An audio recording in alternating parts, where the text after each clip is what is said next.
بسم اللہ الرحمن الرحیم۔ السلام علیکم۔ آپ دیکھ رہے ہیں ڈی ڈی پی انالیٹیکا۔ ایک تحریر آج کے دن کی مناسبت سے آپ کی نظر کرتا ہوں۔ آج سے 35 سال قبل وہ شادی سر انجام پائی تھی جو پاکستان کو بہت مہنگی پڑی۔ پہلے اس شادی نے پاکستان کے خزانے کو کھایا،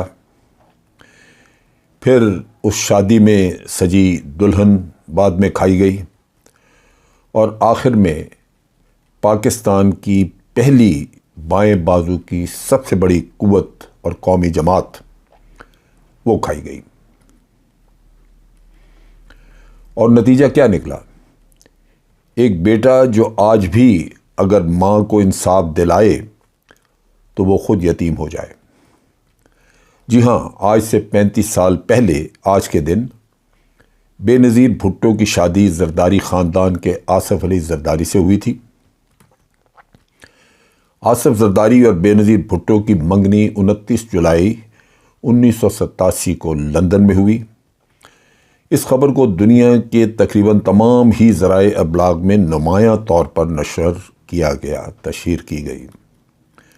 news week, Time magazine, Guardian, Washington Post, B B C, American television جیسے سبھی اداروں نے اس خبر کو ہاتھوں ہاتھ لیا۔ آصف زرداری اور بے نظیر بھٹو کا رشتہ آصف زرداری کی والدہ ٹمی بخاری اور بے نظیر بھٹو کی والدہ نصرت بھٹو نے طے کیا۔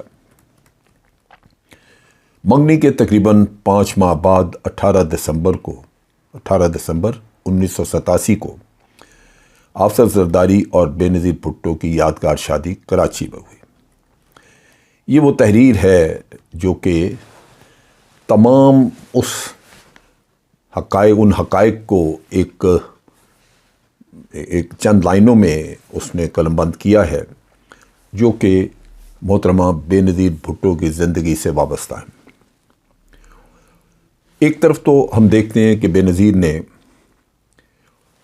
اپنے والد کے قید ہو جانے کے بعد اور پھر ان کو سزا جب ہوئی اس کے بعد ضیاء الحق کے خلاف ایک بہت بڑی سٹرگل، ایک جدوجہد جاری کی، اور اس جدوجہد کو بالآخر عوامی شکل دیتے ہوئے عوام کی طاقت سے کامیابی حاصل کی اس جدوجہد کے خلاف۔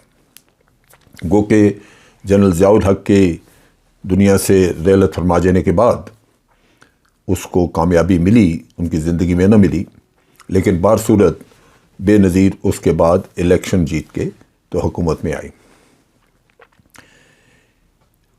اس وقت بے نظیر کا ایک امیج تھا جو مغربی دنیا میں تھا کہ ایک لبرل، ڈیموکریٹک اور جینڈر کے نقطہ نگاہ سے ایک خواتین کے حقوق کے لیے سٹرگل کرنے والی خاتون۔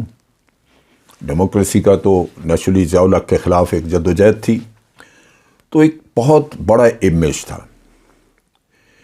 لیکن پھر کچھ بیرونی روابط کے بارے میں شکوک و شبہات تھے، جیسے ان کے دور میں راجیو گاندھی یہاں پہ وزٹ کے لیے آئے پاکستان، تو ان سے بھی کچھ روابط اور کچھ بیک ڈور بات چیت کی کہانیاں تھیں۔ لیکن پھر جب حکومت سے نکلے، پھر دوبارہ حکومت میں آئے، تو اس وقت بہت سارے چرچے تھے کہ یہ امریکن سے وعدے کر کے آئے ہیں اور انہوں نے نیوکلیئر پروگرام کو کمپرومائز کرنے کے لیے امریکن سے وعدہ کیا ہے۔ نتیجہ یہ کہ ان کے اوپر اعتماد نہیں کیا جا رہا تھا، اور جب یہ نیوکلیئر سائٹس وغیرہ وزٹ کرنا چاہتی تھیں تو ان کو سوائے بریفنگ کے اور کچھ نہیں بتایا گیا، نیوکلیئر سائٹس کو وزٹ نہیں کروایا گیا تھا۔ اس کے علاوہ آپ کو یاد ہے کہ کرپشن کی بے شمار داستانیں، کانٹیکنا کا کیس، اور وہ سب کے شواہد موجود تھے۔ یہ بھی انٹرنیشنل جو میڈیا ہے اس میں بڑے اوتھینٹک قسم کی لوگوں کی انویسٹیگیٹو ریسرچ تھی، جس کے مطابق انہوں نے لکھا ہوا تھا کہ کہاں پیسہ کس آف شور کمپنی میں ٹرانسفر ہوا، کیسے لیا، اس سے کیا کیا پراپرٹیز آگے خریدیں۔ شاید محترمہ یہ کام نہ کرتی، لیکن زرداری صاحب کے ساتھ ان کا ساتھ بن جانا ان کے لیے بھی اور پاکستان کے لیے بھی تباہ کن ثابت ہوا۔ محترمہ کی اپنی زندگی، اس میں بھی ایک رمق نظر آتی ہے ایک خود غرضی کی۔ وہ یوں کہ انہوں نے اپنی والدہ کو پارٹی کی صدارت سے ہٹا کے تو خود صدارت سنبھالی، اور پھر آہستہ آہستہ وہ لوگ جو ان کے والد کے لائلسٹ تھے ان کی چھٹی کرائی۔ پھر بھائی قتل ہوا اور اس کے کوئی تحقیقات نہ کروائیں، شواہد غائب ہو گئے، اور یوں لگتا ہے کہ بے نظیر اندرونی طور پہ اس بات پہ واضح تھیں کہ اس قتل کے محرکات کیا ہیں اور ان کے بھائی کو قتل کیوں کیا گیا۔ مرتضیٰ بھٹو کی بیٹی فاطمہ بھٹو آج بھی الزام لگاتی ہے کہ زرداری ان کے والد کا قاتل ہے، اس کے انٹرویوز میں موجود ہے، لہذا وہ اپنی والد کی بہن کو بھی اس معاملے میں مورد الزام ٹھہراتی اور معاف نہیں کرتی۔ پھر آپ دیکھیے کہ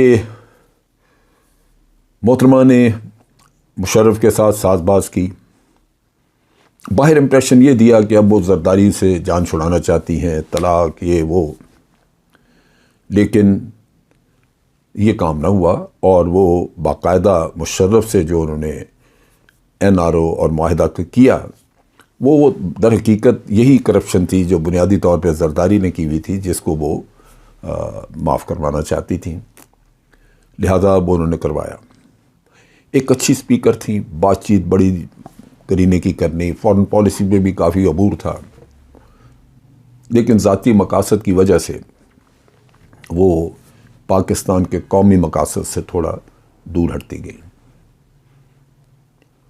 انہوں نے charter of democracy Nawaz Sharif کے ساتھ سائن کیا، لیکن نہ نواز شریف نے اس کو فالو کیا اور نہ ہی پیپلز پارٹی نے، اور محترمہ تو اقتدار میں آنے سے پہلے ماری گئی۔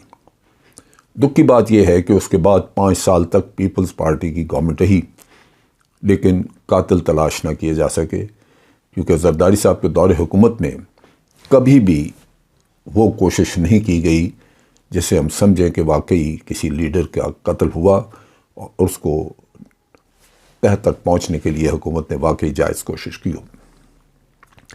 ان حالات میں بے نظیر ایک متنازع شخصیت، اور زیادہ متنازع ہوئیں وہ اس شادی کے بعد جس کا میں نے ذکر کیا، لیکن اس سے پہلے ہم صرف اس کو ایک خاتون جو کہ انٹیلیجنٹ تھی، ذہین تھی اور پڑھی لکھی تھی، جس کو عبور حاصل تھا مختلف امور کے اوپر، وہ ہم بالکل سمجھتے ہیں اور اس کی تعریف کی جانی چاہیے، لیکن اس سے ہٹ کے اگر ہم دیکھیں تو وہ کوئی ایسی چیز نہیں ان میں نظر آتی جس سے ہم یہ کہہ سکیں کہ واقعی بے نظیر جو ہے وہ کو بہت بڑی لیڈر۔